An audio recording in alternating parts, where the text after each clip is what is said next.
Welcome to the Scottish Property Podcast. This is a show where we aim to educate, inspire and entertain through real life stories and interviews from people in the Scottish property community. As always, thanks for listening and give us a follow on social media and subscribe to our YouTube channel.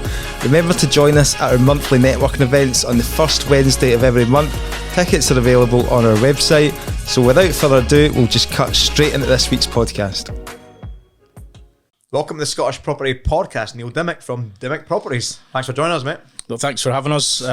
Great to come through and be on the podcast after being a long time listener. Aye, and thank you very much for all the effort you put into the Dundee networking event. It's one of the, I'm going to be biased there because I've been there for the last few months, but it's one of the best events that we host in Scotland. Absolutely. No, thank you. Thank you for all. I know. Definitely top four.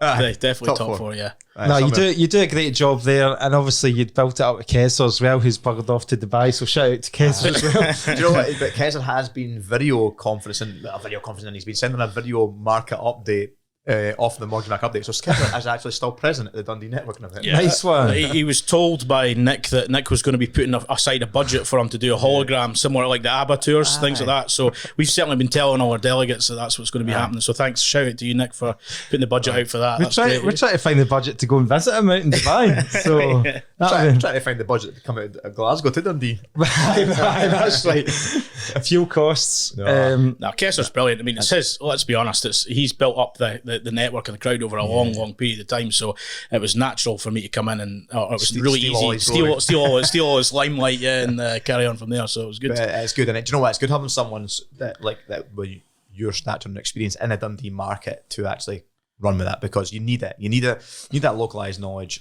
The people are coming for to get the expertise, and you're delivering it. 100%. It's easier to find that common ground, connect with people, and a lot of them. Some of them do travel far and wide. I know some people do the circuit. They'll maybe go and see Nick in Glasgow one time. They'll go and see the guys in Edinburgh, and then us in another month. So they're just going to see what's local to the area. So if you don't have the local knowledge, it doesn't work. First Wednesday of the month, guys. Get yourself on our website, book a ticket to your local event. Right, that's the plugs out the way. So we're going to talk about investing in Dundee. That's going to be a topic as well, this podcast, because obviously one of the hot spots actually always comes up in one of the top places to invest as well. So we'll get onto that later. But do you know what I find about Dundee? It's never in the top spot, but it's never in the bottom. It's always like somewhere in the middle that people almost forget about Dundee and Perth as cities as decent investment areas. Yeah, I think that's probably fair. I mean, we probably don't have some of the high-end stuff you'll get in the other major cities, just without getting too political, due to the lack of industry and jobs there. But it's because it's got two universities, it's always got that good investment market. It's another gaming capital of the world as well. Yep. Like the two universities. When I drive over the bridge now, like I see the rigs now lined up against there for decommissioning work. So there must be a bit of a thriving economy. I mean, it's getting better all the time. And then the big thing that a lot of people are looking forward to is the Eden project being there. So that's going to bring a lot more investment in the town. And prior to that, we had the V&A as well. So it's becoming more of a focal point. You're right, it's probably not always in the top spot, but there's things that have happened and there's things that will happen that seems to be pushing it up there. We'll start talking about Dundee now. We might as well continue. So like, just for people, like any investors listening to this, and they're looking at options, what could you get? What sort of figures are we talking about for a 2-bedroom flat? What sort of rent? We're talking about very broad figures here. And what sort of yields? Generally speaking, you can start from, an entry level would be about your 80 grand sort of mark, and you can get 2-bedroom properties that are up at 160 grand, 180. That's really is the top end. And your average rents for a 2-bedroom there are anything between sort of £800 a month to £1,400 a month, and some upwards if it's the luxury end. So good yields, good returns, and you can get a 10% if you want. Like a 10% yield. Generally, I would say in Dundee that you need to get 10%. That's the golden number. When I'm advising people what to buy, if you can't get 10% on that investment, it's probably not the right one, and look to one where you can. Double figures is what we're all striving for, and I think you can easily achieve Dundee, definitely. What was this about Dundee? Because we had a chat about Dundee a while back, and obviously in Glasgow we've got a lot of factors that control the buildings and maintenance and all that. There's a lot of unfactored buildings that are kind of like in bad condition and all that, or is that an issue? It's a bit of an elephant in the room with property investors. Is a lot of these sort of lower level, entry level, sort of £80,000 mark are in old tenement blocks that don't have factors, and a lot of them, the roofs are starting to fall into disrepair because they're over 100 years old. And without that organisation backing of a factor, it is something that investors have to seriously consider before they go in with both feet. And something has to be done about it. So another plug for the podcast and podcast event coming up in Dundee. I've actually got Mike Heffron from Under One Roof, who specialises in that, coming to speak to us.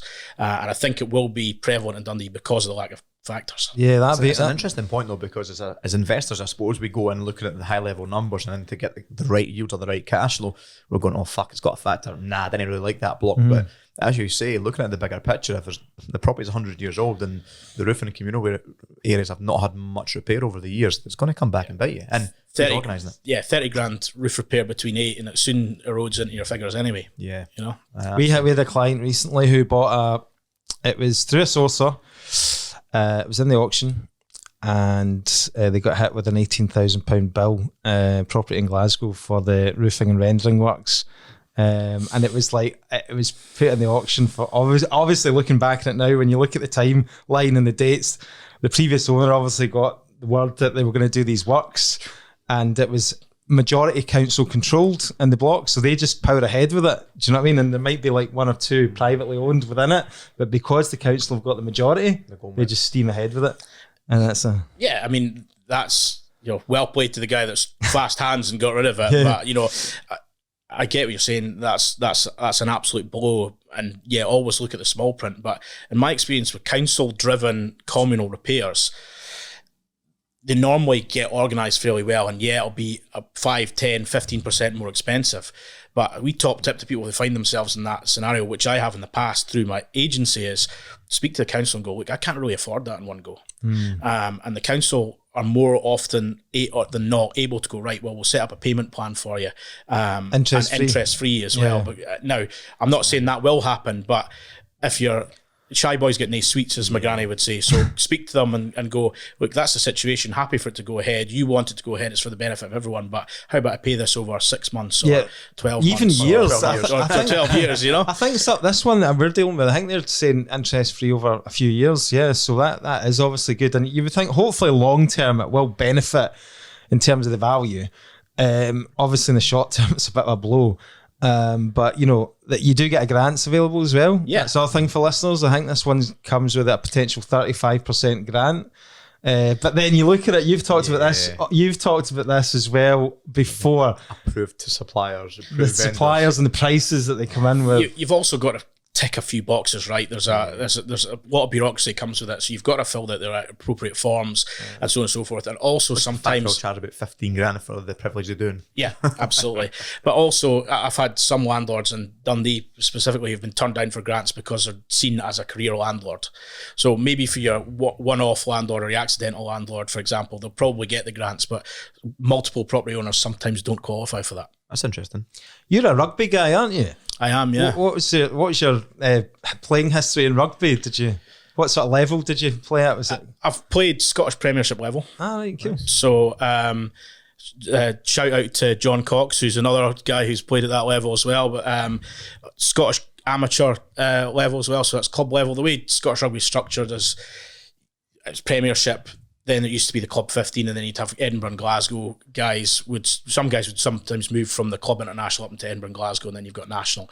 I wasn't anywhere close to that, but I played in the Premiership and played amateur right, Scotland stuff. It's always interesting because I always think with rugby, right, because it's quite a kind of, seems like a posher sport, right? So you seem to get a lot of like letting agents, property investors and all the rest of it that are kind of rugby background and all the rest of it. Whereas like you look at football, it's more like kind of working class and there's maybe not as many. So do you find that network within the rugby has helped you in business at all? Yeah, definitely, especially locally. I mean, you're probably right. Posher, more affluent people. So because I went to private school, went to Dundee High School, and you're in that rugby environment, you've got a network connection straight away. And because you're in the public eye a wee bit more, because you're maybe in the local paper playing rugby and stuff like that, people have you in mind, maybe connect you online, and they see what you're doing. And those are the types of people that tend to be investing in properties or have got generational wealth and other properties and stuff like that. So yeah, it's connected. But the wider circle out with that, there's lots of guys that have been involved in rugby. So John Cox would be one. The other one who's no longer in lettings was Alan Nash, who was Ace Properties in Edinburgh. He sold his agency. He's now Marcus doing... Marcus. We've had Marcus on. Yeah, right? Marcus DeRo's with Gilson Gray now, is it? Yeah, so you've got guys like that. And yeah, the Scottish rugby is a really small network. You're in your combat sport, aren't you? And it'll be the same. We've all played against each other. We all know each other. We're all in the same circles. You go to Murrayfield and you can't swing a cat for meeting somebody you know. Aye. So it's cool. quite That's good. interesting. What brought you into the world of property when you first left? Was it first left school, or did you? No, so I did the usual that a lot of people do, and went to university and played too much sport and drank too much beer. So didn't really come out of that with glowing academic results. I did law at university, and I didn't go to do the diploma of legal practice. So I finished that, and I dossed about working in bars, working on the doors, drinking more, trying to find what I was going to do. And eventually, through a bit of nepotism through my mum, I got a gig at accountancy firm that I'll not name, doing corporate tax, and I think it was fairly clear after the trial period that wasn't for me, and I certainly wasn't for them. So I was walking home after 5 o'clock in my tin flute, absolutely miserable. It was picture the scene, rain coming down, just looked utterly and thoroughly depressed. And as I was walking home, I bumped into a guy that I knew, again, from the rugby club. There was a guy called Jack Reevely, who's got Easy Lets in Dundee, which is the biggest independent agency in the city now. And when I met Jack, having played a lot of rugby with him, I think he was actually clearing out a ground floor flat. And he said, "What's wrong with you? You look utterly miserable." And I said, "Well, I am. I'm working at this job. I hate it, all the rest of it. I'm pretty sure I'm going to get canned from it, so I need to jump before I'm pushed," sort of thing. And he went, "Well, just come and work for me." And I went, I didn't have to think too long about it. I just went, "Aye, that's better than what I'm doing now." See you tomorrow. So yeah, it was more or less that. So the following Monday, in his basement of his flat, he had a wee basement downstairs in a 2-bedroom flat in the city centre, a couple of laptops, a couple of mobile phones. He had a small client base, and away we went and just built it from there. So you started that, well, he started it obviously, but you were in there right from the start? Yeah, then? Just the two of us, yeah. So, right, okay. So back in the good old days, there was folk coming into his flat with cash for rent, it was that. What year would that have been then? 2004 maybe. Yeah, that's quite a bit going back a bit, right? Okay. We actually had Jack, I think, on online podcast that we did during lockdown. I think Keza arranged that. So I know who you're talking about. So, yeah. Wee guy from Berwick, really strong accent, and speaks really, really quickly. That would be Jack, yeah, absolutely. So that grew to, I mean, you obviously were in there for a while, weren't you? How long? I was there for about 16 years. Wow. And nice. Went from having, and this is Jack's story, so he would tell it better than me, but went from the two of us to eventually having myself and him and 14 staff, and that included a maintenance guy, and that's how I met Kessa, because Kessa was renting the building as a mortgage advisor in there as well. So grew that to, and I'm not giving him any trade secrets here, but it was 1,000 or odd properties eventually after that journey. So it was a lot of properties taken on under management in a short period of time. So is Jack still running that business? Yeah, Jack's still running that business. Yeah. He slept and breathed lettings for a long time in Dundee. Yeah, absolutely. And it was a great journey, great to be involved in an independent agency. So from when I took the opportunity to go and do it myself, I'd been part of an independent agency that's grown all the way through. So I've had the benefit of the mistakes and all the issues happening on somebody else's expense, which is great. Because Jack. Yeah, thanks very much for that. And most of them were my mistakes as well. So that was good to be able to do it with somebody else, and had a great time there. Because Jack and I were very close. We still are close, but when you work with someone for 16 years, it's like a marriage, isn't it? Yeah. So you're not the same friends that you are at the end of it. But it was great. So yeah, all those experiences I've managed to take with me to starting up my new thing, which is good. And Jack and I still stay in touch, and he's got a thriving agency, and it gives me something to aim for, and so I can hopefully overtake him one day and is there a bit of like competitiveness there, or are you very much, is he all right with it? Is he like look, you go and do your thing, like, do you know what I mean? Well, good luck to you. I think we're very lucky in that we're still friends, and there is, always going to be underneath the surface that friendship. But at the end of the day, we met each other through the rugby club. He's a wee bit older than me, 10 years older. So, there's always going to be a wee bit of rivalry, and there's always going to be that competitive nature that makes you go, right, I'm going to do better, and all the rest of it. So, I think, look, at the end of the day, right, as a business owner, you'd hope that you can retain your staff, especially good ones, as long as possible. But ultimately, if they've got that ambition, I think in my own situation, I'd want them to go off and do well. Do you know what I mean? Like you give them 16 years of services. 16 years, And there may have been other instances where I didn't go and we stayed and we made something else happen together. That's not the way the cookie crumbled this time. But 16 years is a long time. And I'm similar to you now, having learned that and been through the other side of it. My staff, I would go, look, if you want to go, there it is. What else I've maybe learned is, from being the shoe being on the other foot, how can I incentivize people to stay? And sometimes, ultimately, with small businesses, as we all know, it's maybe just not possible. And that's part of maturity, realizing that it's maybe not possible, and parting ways is the only way to do it. What's your reaction to the latest news on the budget with the employers' national insurance contributions? Have you had the chance to think about it? Is it going to affect you? Yeah, I've read as much as I can do in the last couple of days. I think our industry, and I think an increase in minimum wage and national insurance is going to sting a little bit, but not quite so much. I think businesses with huge amounts of staff, and particularly in industries like hospitality, they're going to feel the pinch. Yeah, they're the ones. I think we just did a podcast with Adam Lawrence, who does a lot about the economy and stuff like that, very up to speed about these things. He's like, if you got up to about 4 staff, he says generally you'll be all right, maybe even better off.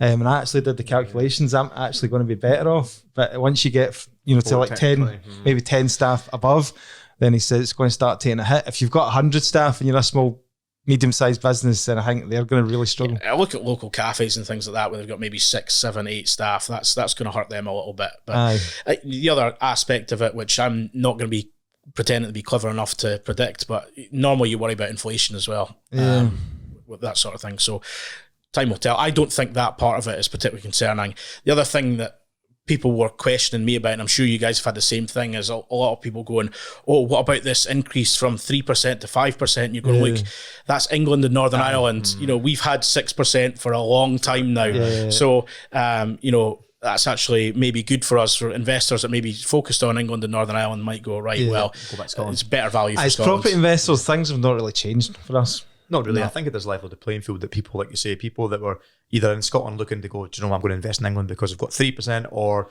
vice versa. There's good returns in Scotland, but they pay 6%. It's probably leveled out where people can, come back to Scotland. Cool. Yeah. Let's take a quick break, guys, from today's show to talk about selling your property with Prime Property Auctions. Now, myself and Stephen have both used John and Lewis from Prime in the past, and we can personally vouch for their service. They sell vacant and tenanted property, and you get to control the minimum reserve price so that you're not selling your property for peanuts. They pay for all the stuff like photos, videos, and all the marketing stuff up front, so you're not paying anything from the start, and it's a no sale, no fee. So if you want to check out Prime Property Auctions, then get across to the link on the show notes and speak to the guys. So Dymock Properties is born. Is it Dymock Properties? Dymock Properties. I blew the marketing budget thinking of that one. So Dymock Properties, So obviously, how are you getting your first clients and stuff like that? Have you got properties yourself? I do have some properties myself, so there's the ones that I owned that were allowed me to take the plunge and get rid of a wage and start a new business because I had a bit of passive income to keep me afloat. I remortgaged one of my houses as well to give me a cash injection to start the business. So that's a risk, but it was good. I stole some properties from Jackie Boy, but he knew that was happening, and it was folk like my mum, my best mate, people that were family friends and known for a while, and I was pretty conservative about that. And there's been a wee bit of trading going back and forward over the last couple of years as well, but it'll not be long before Jack takes one off me anyway, so that'll happen. You'll get payback. Yeah, exactly, yeah. So it's never long in coming, but I stole some. And then I just was at the opening of an envelope. So every single thing that was going, I was there for networking. The Scottish Property Podcast thing, there was an opportunity there to come co-host with Kessler. So I jumped at that because you're in the public eye for that sector, and that's where I want to position myself. But joined things like B&I and wet. What's your Chamber honest of take Commerce. on B&I? Like, how have you found that? Because I hear a lot of people talking about B&I. Has it been good for you? Has it worked? I've just left it, All so right. great. Now's a great time to talk about it. I think when you're starting out as a new business person, it's a really lonely, scary place. And when you walk into that room, you've got a network of people who are very like-minded and who you can lean on when you're a wee bit lonely and say, "This is the experience that I'm having. How to solve that? Have you had that experience before?" I'll give you an example. And there's people in the room that are a network that are there to help you. That's great. It's 50 weeks a year. It's a big commitment, and it's early mornings once a week. So if that's not for you, it's not for you. Is that the 6 a.m. starts? 6:30 a.m. till 8:30 a.m. It can be a bit culty, so it's a bit stand-up, clappy handy, sort of like the stonemasons or the stonecutters from The Simpsons, that sort of thing. But Because it's an American company, isn't it? American Yeah. started. and so it comes with that razzmatazz, and it's, here we're hearing from our managing director, Ivan Meisler, he's got this to say about it, and it's very structured. So I'm not the type of person that likes to do structured things and likes to be told what to do and all that sort of stuff. So naturally, I had a wee bit of opposition towards that. Having said all that, I made some great friends, I made some great connections, I made some money out of it, and it got me on the right path. I decided to come out of it because I felt that with the group that was in the room I was in, I was probably all I was going to get from it. But there's definitely something there. But it's not for everyone. Aye. I can imagine some people going in and going, "What is this? What on earth have I just come into?" But made great friends, made great contacts, made some money out of it. And It's good. I know move that on. a lot of our community do go to it. I know loads of people who are members. So it's just good to speak to other people and about their experiences about these sorts of things. But, ultimately, what would you say to somebody starting out, if they're starting off a business? And I mean, obviously you talked about the networking and stuff. What other things? The other thing that I've not mentioned there, which I think is massive, is just getting yourself out there online as often as possible and give real quality when you're doing it. So post regularly, but if you post guff regularly, people get switched off. So what I started to do was give out free advice on my industry or our industry. So I would say, are you thinking of investing in this type of property? Here's the pitfalls to look out for. How's your property being managed? Are these things being looked at? Look out for these pitfalls, or here's what your average rents are, etc. And just constantly updates on legislation.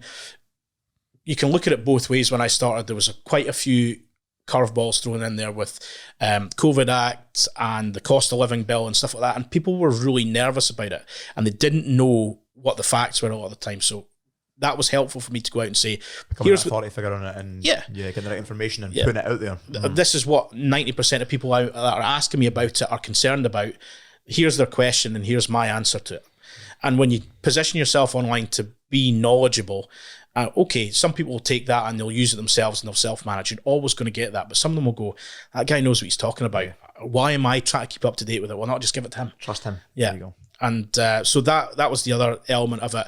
And it's really cringy to start with, holding your phone out in front of you and going, "Hey guys, it's Neil Dymock here, blah, blah, blah, blah, blah."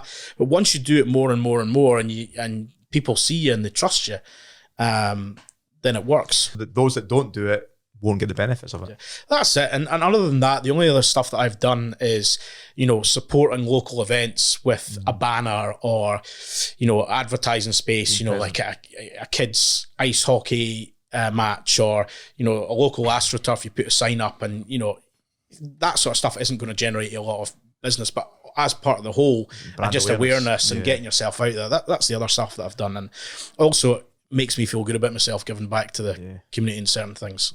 And how's the first few years with Dymock Properties? Has it been good? Getting good growth? Yeah, I would say that it's been better than expected. There's a couple of things that have accelerated that. A couple of my investors have bought big at the right time. So when I was going on my own, they were in portfolio deals. So some of those completed, which helped bring more properties on board.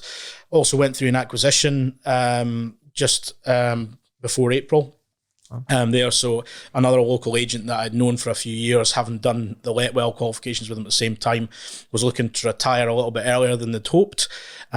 So there was an opportunity there to bring someone on board. So that really kicked things up another gear. So after just over 2 years, we've got about 200 properties under management, which 100 a year is really beyond what I thought. I thought if we get that's great. Yeah, I thought one a week would be good. I'd aimed for 52 a year, so I thought at the end of the year 200 would be good. It's taken me 6 years to get to 300, so I need to get some tips off you, mate. Well, and Dundee's a small city as well. Yeah, I mean the acquisition, without that, that wouldn't have happened. And you've got to come up with finance to make that happen. And as everyone says, growth by acquisition is the fastest way. But definitely, how big was that agency that you bought over? So there was 40 units with that. Aye, so that gave you a wee boost. Definitely, no, that's good. And what about in terms of the team now? Have you taken on a? I've got 2 great members of staff. Cool. One of them is an ex-tenant. So Lindsay came over with her husband. He was working at going to start a role at one of the universities from South Africa. She's a qualified teacher, but has struggled to find a teaching role. And I just got on really well with them when I moved them in and stayed in touch. And out of the blue one day, she texted me saying, "I'm still not getting a teaching gig. Do you know of anyone?" Just through being connected with other people. I said, well, actually, as it happens, I'm needing somebody. So Lindsay got involved, and the other guy's Big George from the Rugby club. Very honest, trustworthy, reliable guy, and he's just started me as well. So 2 members of staff, 3 of us. So it'll be a better Christmas party this year, because the year before it was just me sitting in the pub on my own. Yeah. You get a penny off your pint now as well. So after there we go. So every cloud and all that. One of the things we wanted to bring you on to talk about was that we're half an hour in, we've not even spoke about it. No, right, okay, that's the way it goes. Was the LHA rates, because when you give your market update in Dundee, it's always phenomenal. Now, I think everyone does it differently from all 4 events, but you always kind of showcase, here's the cheapest property and here's the most expensive property in the city, and you've always got a bit of comparables, and then you always compare it to the LHA rates. And what I was always surprised about was how fucking miles away it was. Like, it really was significantly in Dundee. And so I asked you to come on board. So look, can we talk about the LHA rates now? They're different, but can you also grab some data for other cities around Scotland so we can talk about it as a whole? That's good, but let's keep it basic as well for the listeners, because people will be like, what the hell's LHA? Probably like, so we just need to start with a quick definition.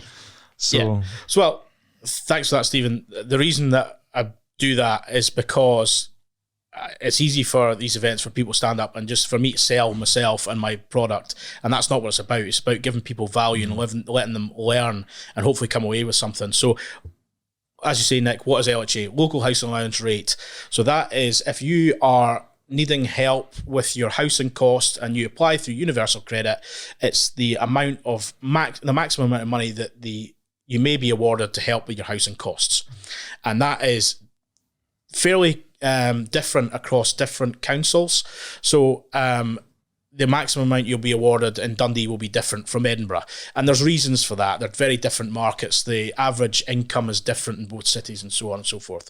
So the reason I was interested in it is because there's been such a huge change in the average rents across Scotland and all the cities. And there's been a few independent reviews and things like that. They're talking about a bit of disillusionment from private renters.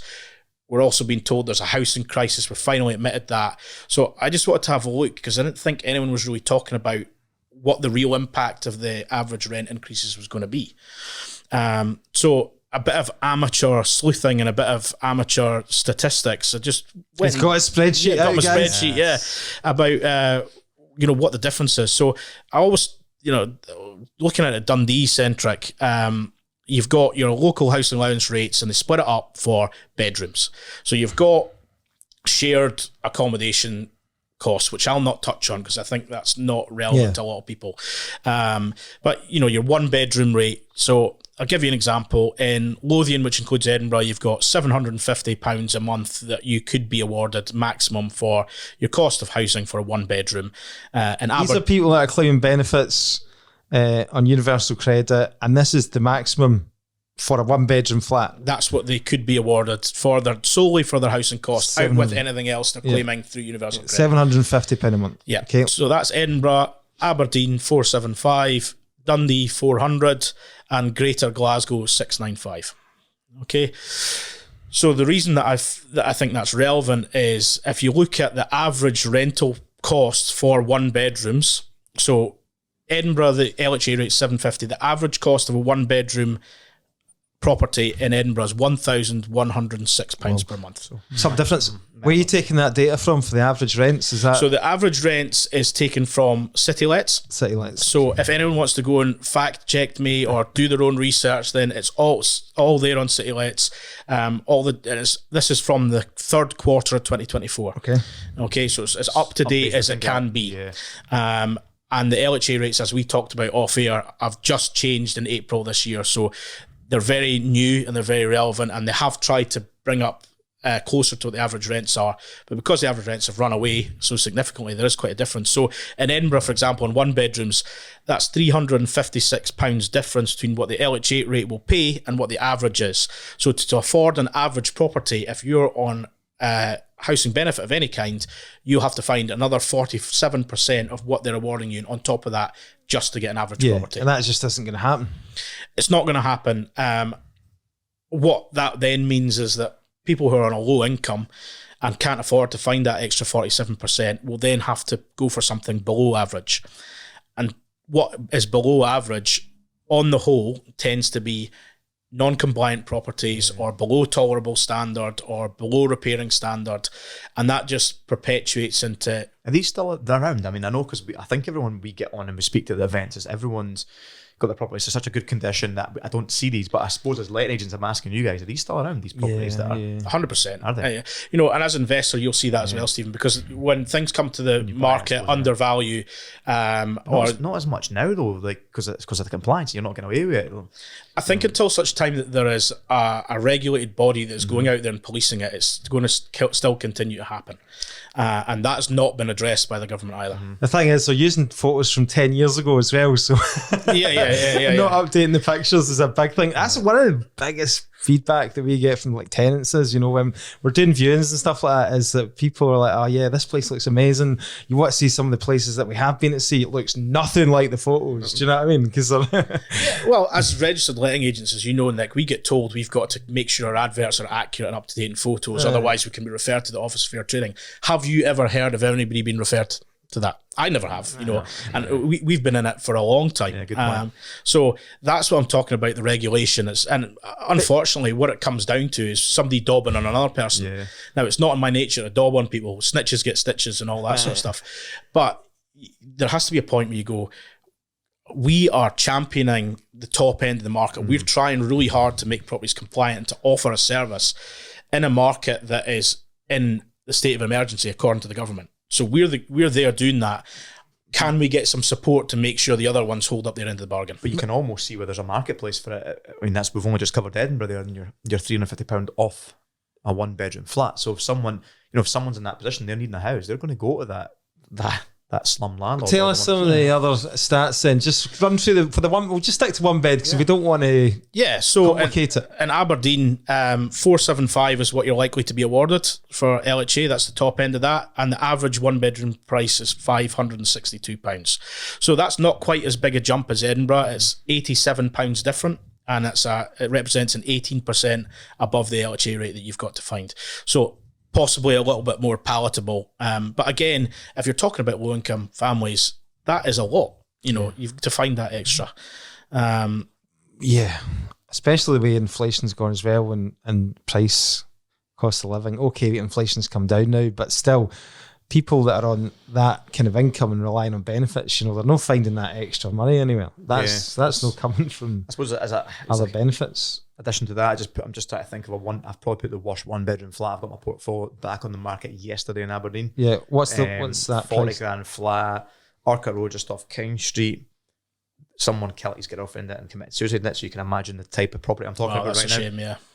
And that's on at 575. So you're right, you're £100 off it, and that's your lowest. That's a low end one. That's my lowest end one. So you're miles off the LHA rate. So have you not found that as well, Neil? Even with the low end, I mean, you're talking about averages there, but even at the below average, there's not that much gap anymore, is there? Do you know what I mean? They're pretty... Well, Dundee, for example, they're saying the LHA rate for 1-bedroom is £400 per month. I can't remember the last time I saw a 1-bedroom property listed at £400 per month. Yeah. I genuinely can't remember. The lowest I've seen is 550. So the lower end of the market isn't even touching it. And when they set these LHA rates, the whole thing is they're supposed to take into account the lowest 30% of the market is supposed any flat so all the properties that are in the 30% lowest end of the market are supposed to be affordable by that LHA rate. Amanda, is that the right way of putting it? I think so, yeah. 30%. But the problem with that is that the market has been so dynamic and changing, and there's some other figures from CityLets that represent that. So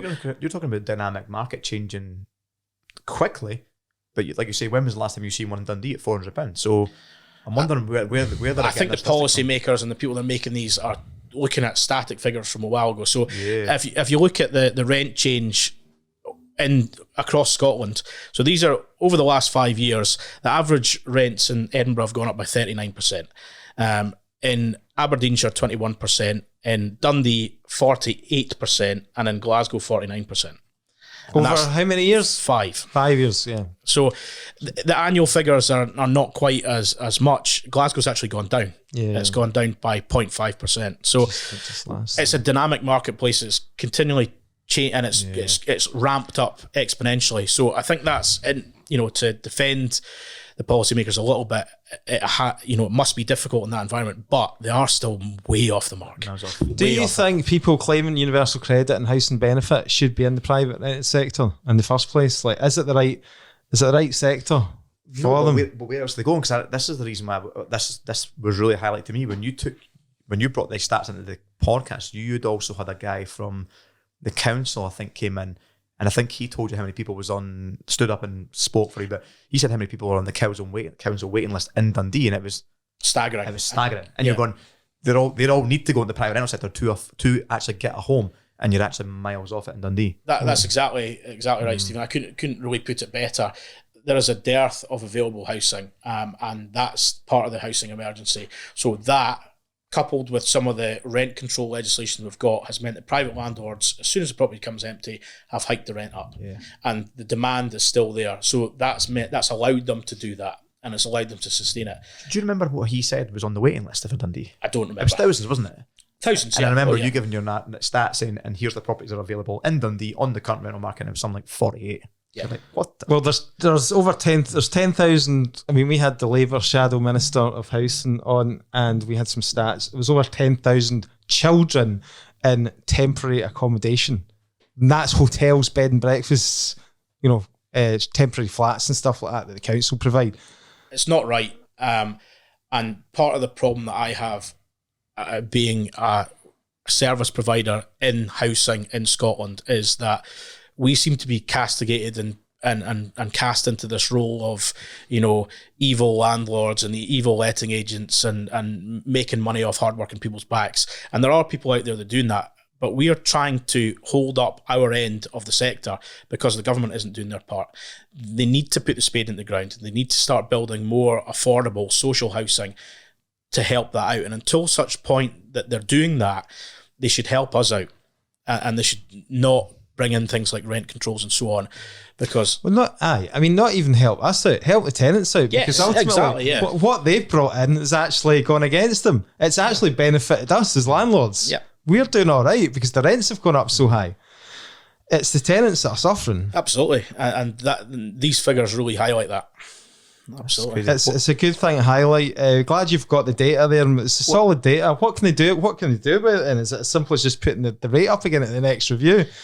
I mean, they need to hike it by quite a bit. Where's the money coming from? Yeah, that's the issue. I mean, there was an independent review done recently into the housing market, the private rented housing market in Scotland, and some of the recommendations that they brought in, I'll just read out to you because I think they were really relevant. If you just give me a second. But that involved things like building more social housing. It involved things like having an independent body that has more delegated powers to go and enforce the existing legislation. So, some of the points they brought up: deliver more enforcement on existing legislation, deliver a greater supply of affordable housing. Capacity should also be increased at the first tier tribunal to allow more cases to be heard more frequently to resolve some of the issues that people are having. So, for example, your lower end property where they've had to go for something below market value because that's what they can afford, or tend to find they've got issues, but they're stuck in a court system where they can't be heard and the issues can't be resolved. So allowing those to be heard and get them resolved will bring that standard up generally. And carefully assess rent controls to avoid unintentional circumstances or consequences. That's what that review brought in. So I would echo that and say I couldn't really argue with any of those points or add anything to it. How many properties have you got? Quite a few. Do you deal quite a few with tenant sort of benefits and I do. Universal credit claimants and stuff like that? I tell you what I've seen, which is this is like shocking when you look at it, because you get families, right? They might have moved into a 2-bedroom flat or something like that, and they've got one kid, and then they've now grown. I can think of one particular case that we've got. They're still in a 2-bed property. They've now got 3 kids, totally overcrowded. They can't get a council house. They can't, there's no, for some reason, they can't get social house. They're decent people. They pay the rent on time. Yeah, exactly. Yeah. I wouldn't want to say it. Well, I'm going to say it, but there's people that play the system out there. They know how to play the system. And if they don't stop paying rent, they get evicted and whatever, then they can get themselves a decent house because they get bumped up. There's good, honest people, working people on low incomes, they're trapped in that 2-bedroom flat. Really, they should have a 3-bedroom house, That's right. And, I think you've got to be very careful when you talk about people who are in need of local housing allowance rate or universal credit money. That could be you or I or anyone in a couple of months' time. We're only ever a couple of paychecks away from needing help and assistance. And there are good people that are in that position that deserve a quality home and enough space for their kids. But until such time that we've got more affordable housing, there's a lot of people trapped. Are you finding less and less benefit tenants coming to your agency for properties? Because I'm thinking as a landlord, it used to be years ago, you'd say like, you'd be like, before you couldn't put in no DSS tenants, and you'd have that discussion, what the rate was and how much a difference it was and how they could afford it. Now I'm just thinking, all I hear from the letting agents is, they passed the affordability check, or they don't. So a benefit tenant is not passing the affordability check for any of our properties.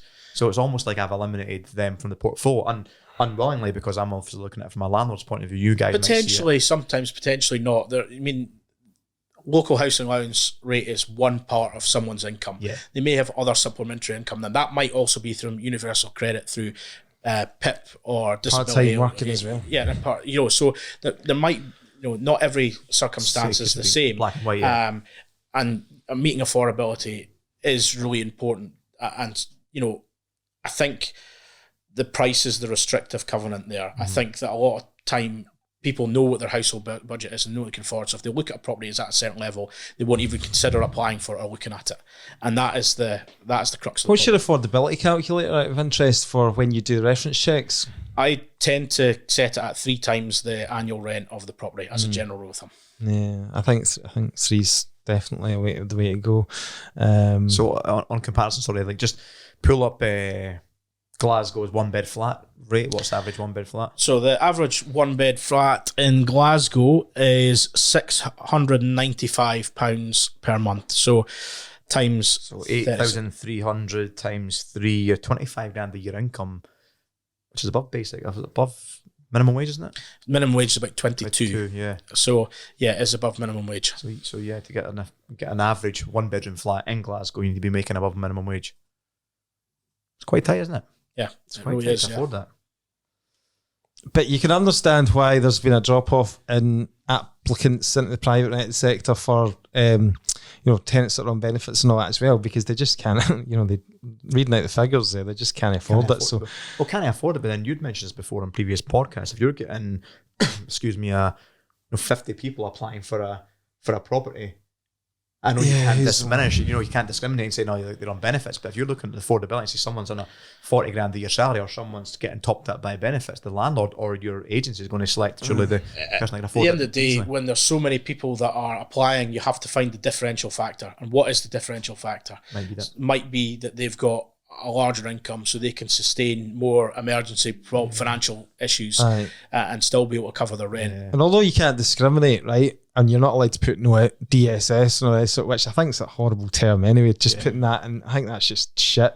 We shouldn't be using that terminology in lettings. No, definitely not. So I'm glad that's been kind of scrapped and people don't use that anymore, and kind of we don't ban people with these phrases, but ultimately you still have the choice as a landlord about who you put in your property. So what you're saying is you still get the choice. It's the same thing about, they're bringing in this legislation about pets, and stuff like that. So you can't discriminate. New deal for tenants, so can't discriminate against pets. They're allowed to put their own touches and flourishes to the property, so can paint it themselves and all that sort of stuff.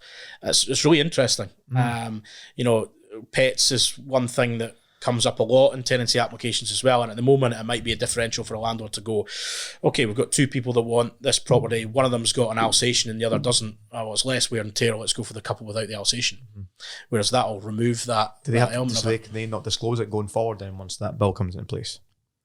I don't think they can. I think that the tenants have got a right to have a pet. Aye, that's my understanding as well. But so if they submit it to you as a letting agent and you see that, are you feeding that back to the landlord? That's a good question. So that's a good question, because we've got a question in our application form, and it's like, do you have any pets? But if they're not, if we're now not saying no to them, surely if you bring it to me and I say I'm deciding on who you bring in, here's your three candidates you're presenting to me, and one's got an Alsatian, one's not, I'm going with it. Letting agent code of practice is pretty clear that we have to disclose all the information that we have available to us to our clients. So will it really change? Well, that's a good question, well posed, and I think most people will know the answer to that. Yeah. Well, do you know what? I'm the complete opposite.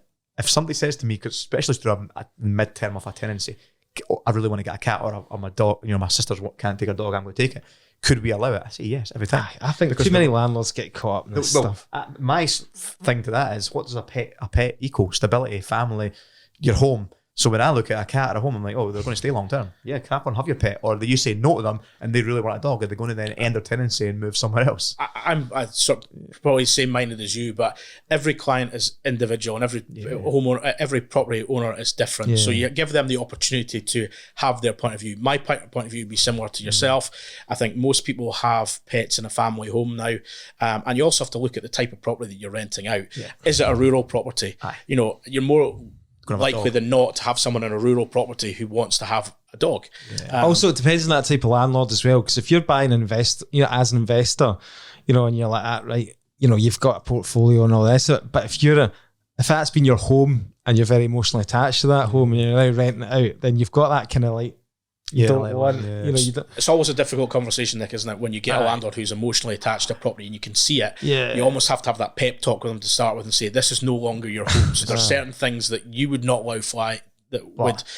One of the things I would think might be a sticking point or a grey area with that whole allowing pets is there are some factored blocks where it says in the title of or with the agreement for the factors that no pets are allowed in the block. So I've come across those in the past, so that would contradict it.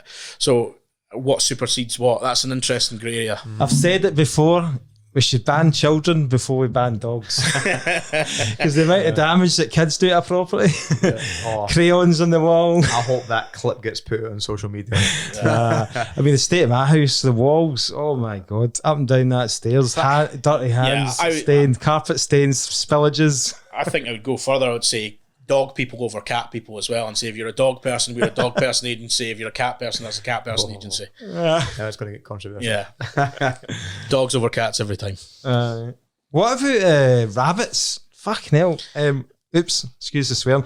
But it was the surprise that I got when I walked into a property and the tenant had a rabbit, and the amount of rabbits. Aye, but the amount of destruction. Chewing the skirting boards and dropping nuggets everywhere. Aye, they'd eaten everything, the skirting boards, the carpets, through the chipboard flooring as well.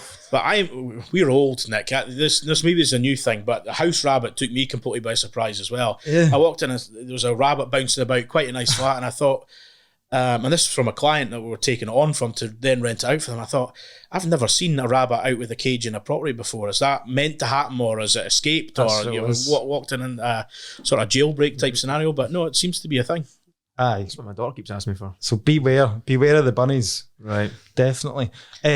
So just on that, the most interesting thing I've seen in a cage in a rental property has been another person. I've walked into allow roofers access onto a roof, and there's been another person in a cage in the corner of the room. No. So legally or illegally? Well, I'd like to hope legally. I'm not here to kink shame anybody, but that was those tenants on OnlyFans. Well, there was definitely a station in the corner. So live and let live, Nick. That's what you're saying. Some people trafficking going on there or something like that. Well, it's a basement flat. Right, okay. Without going down that rabbit hole then, so I'm interested to see you bring this back, Nick. Where were we talking about anyway? Rents and LHA. I'm glad you raised that point, because it's one that we can clip and we can put out in social media, and we can tag Living Rent to as well. I think making people aware is crucial. Like that coming away from Dundee that first night when you brought up, that hit me hard. I was like everything landing in from the council talking about how many properties were on the market, or sorry, how many people are on the waiting list. You talk about how little properties are on the market, and then you're looking at the LHA rate and the difference between the shittiest flat you could find in Dundee, and they were nowhere near with the LHA rate. I thought, this is an issue. I mean, I think I need to qualify what I'm saying as well. I'm taking very basic stats from really accessible sources, so it is by no means, covering all the bases. It's by no means, a holistic look at it, but it's frightening enough as just a snapshot with the information that's available to show that there is an issue there. And I think it's just as important that people who are affected by that, as people who are professionals with the industry, to be talking about it as well, because more often than not, we're moaning about things that are affecting us as property owners, investors, or letting agents, but we need to talk about also tenants' rights. It's a big passion of mine, as what we do, to treat tenants with respect, and we need to walk the walk as well as talking the talk, and this is something where we could potentially take action. I think as well on this podcast, I'm going to start reaching out to a few of the tenants groups like Living Rent and all the rest of it, and get them on the podcast, see it from their side of things as well.